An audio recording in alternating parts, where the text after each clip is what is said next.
Hi guys, so ngayon nandito kami sa Amang Hinulit sa Calabanga. So let's check kung ano yung mga nasa loob.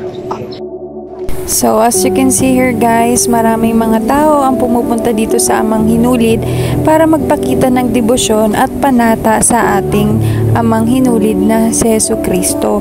So mapapansin nyo po dito na iba't ibang mga tao galing sa iba't ibang lugar ang mga pumupunta dito ngayon. And good thing here kasi isa po kami sa mga pumupunta dito lagi tuwing Holy Week.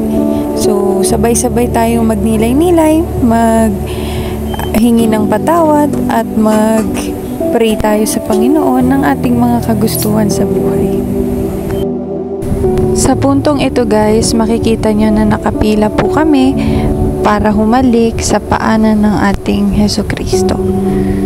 So, habang nag-aantay ako ng turn ko, marami mga tao ang nagdadasal na sa harap ng altar at nakapila dito. Kayo ba guys, ngayong Holy Week, may mga pinuntahan din ba kayo? I-comment nyo naman kung saan kayo pumunta para sa susunod na Holy Week ay aming mabisita. Ngayon naman, ako naman ang hahalik sa paanan ng Jesucristo ng ating Amang Hinulid.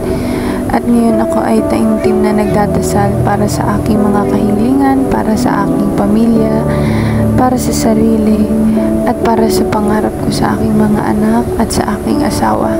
At sa mga pangarap namin sa buhay na gusto namin matupad, na inaalay at sinusurrender namin sa Panginoon na hinuhugutan namin ng lakas sa araw-araw.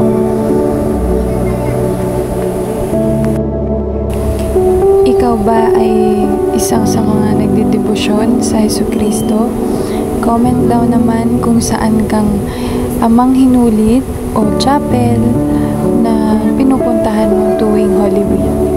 Nakabisita iglesia ka na ba ngayon na Black Saturday? So, comment mo sa amin dito sa vlog na ito, sa video na ito, para next time mapuntahan naman natin. Ngayon, sabay-sabay tayong magdasal sa Panginoon.